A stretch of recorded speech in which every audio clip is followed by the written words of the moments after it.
नमस्कार, आप देख रहे हैं हार्ट ऑफ भारत। मैं हूं दिवाकर विक्रम सिंह। दूसरे चरण के मतदान के बाद एक बार फिर लोग आशंकाओं के अंधेरे में फंसाते रह जा रहे हैं अपने आप को, और आशंकाओं के बादल भी घुमड़ने लगे हैं। कुछ लोग ये कह रहे हैं कि लो टर्न आउट हुआ है, पहले दौर में 5%, इस बार 4%।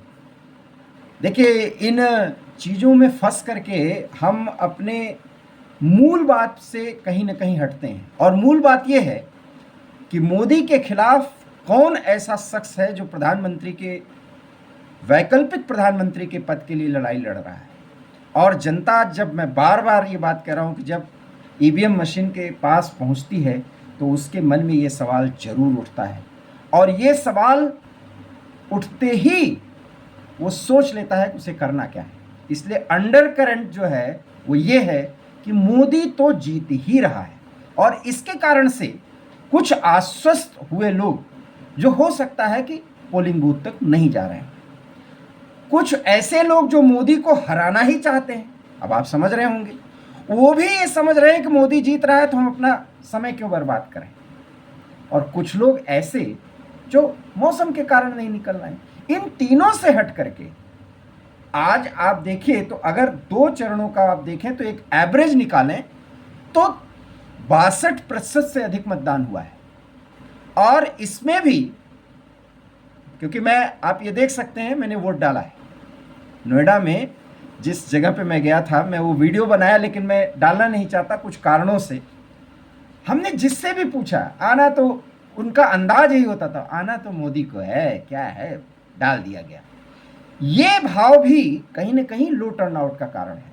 लेकिन फिर कह रहा हूं, अंडर करंट जो दिख रहा है फ्रॉम साउथ टू नोएडा, जहां हम लोग ज़्यादातर पत्रकार रहते हैं, जीत सुनिश्चित है। नरेंद्र मोदी के प्रति इतना ज़्यादा जीत के प्रति आश्वस्त हैं आम लोग, जिनको जम करके वोटिंग करना चाहिए। इसके कारण कर रहे हैं, आना तो मोदी को है। और जब कारण पूछा जाता है तो ये कहते हैं कि कौन है जो मोदी के खिलाफ लड़ रहा है। अरे वही राहुल, अरे वही वो एक केजरीवाल जेल में। मतलब एक आम आदमी की बात मैं बता रहा हूं आपको। तो इसलिए अंडर करंट की पहचान, कम से कम मैं पहले ही दौर से ये कह रहा हूं, आना तो मोदी को है।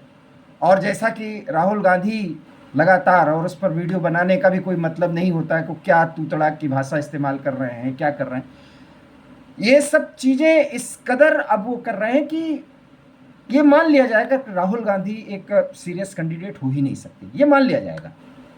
और वो जो भाषा का इस्तेमाल कर रहे हैं उससे भी कोई वेब नहीं बनने वाला कि नहीं राहुल को सबक ही सिखाना है, ऐसा नहीं है। सारा कुछ बन चुका है और उसके पीछे सिर्फ और सिर्फ एक ही आधार है, मोदी ने जो काम किया है 10 साल, जनता उसको परख रही है। और इसलिए वो डिटो कर रही है कि आपको आगे बढ़ना है। जो उसके समर्थन में है, उनके प्रति ये भाव है, वो भक्ति नहीं देख रहे हैं, वो ये कह रहे हैं कि देश की डेमोक्रेसी के लिए जरूरी है मोदी। क्योंकि वैकल्पिक राजनीति जो विपक्ष के द्वारा की जा रही है, और जितने मुद्दे अभी सारे टैक्स वगैरह के बारे में जितना सब कुछ राहुल बोले हैं, उन्हीं पे क्या बोलना, वो सब कुछ जनता समझ रही है कि ये तो बहुत डिस्ट्रक्टिव मेथड से राजनीति करने के बारे में राहुल सोच रहे हैं। और इसलिए राहुल विकल्प में कहीं है ही नहीं। चर्चा ये भी है कि अमेठी से राहुल लड़ेंगे और प्रियंका रायबरेली से लड़ेंगी। अभी भी मैं इस बात को कह रहा हूं कि दोनों लड़ेंगे, दोनों चुनाव वहां से हारेंगे। क्योंकि रायबरेली और अमेठी के बारे में कम से कम मैं ये बोल सकता हूं कि मैं प्रतापगढ़ का रहने वाला हूं।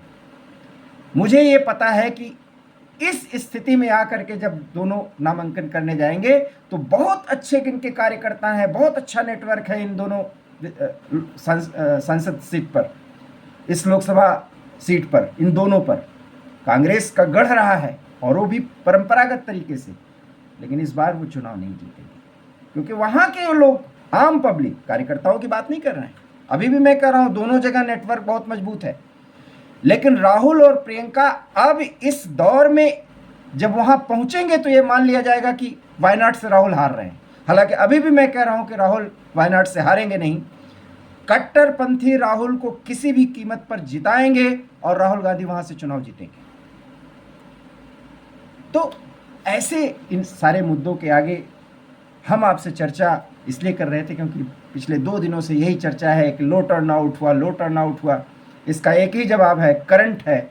और वो करंट मोदी के प्रति वो लहर है जो अभी आपको लाइन में लगे हुए, हर एक चरण में लाइन में लगे हुए लोग तो नहीं दिख रहे हैं, लेकिन 4 जून को आप कमेंट जरूर करिएगा, 4 जून को आपको दिखेगा कि सचमुच में विपक्ष से मोदी कितना आगे रहे, और उसको जनता ने परख करके किया है।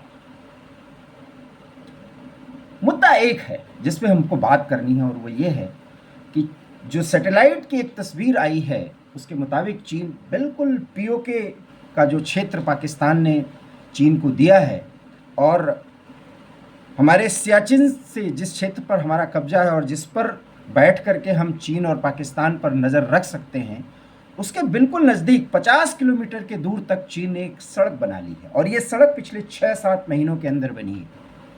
हमारे क्षेत्र में नहीं है, क्योंकि राहुल गांधी को ये हो जाए तो वो बोलने लगेंगे, क्योंकि ये विपक्ष का मुद्दा नहीं है, बहुत सीरियस मुद्दा है। पीओके के उस क्षेत्र में अगर वो चीज़ें बन गई हैं, सड़क बन गया है, तो निश्चित रूप से चाइनीज़ आर्मी की गतिविधियाँ भी बढ़ेंगी, और चाइनीज़ आर्मी की गतिविधियाँ बढ़ेंगी। और ये जो सड़क है वो सिंजियांग प्रांत, जहाँ पर चीन ने मुसलमानों के साथ इतना गड़बड़ किया है, तब कट्टरपंथी नहीं बोलेंगे, उस सिंजियांग से ये क्षेत्र पूरी तरह से जुड़ जाएगा। मतलब पाकिस्तान की आर्मी और चीन की आर्मी दोनों एक साथ मिल सकते हैं, और ऐसे में अब सियाचिन पर एक बेहतर दबाव बनाने की स्थिति में ये दोनों दुश्मन देश हैं।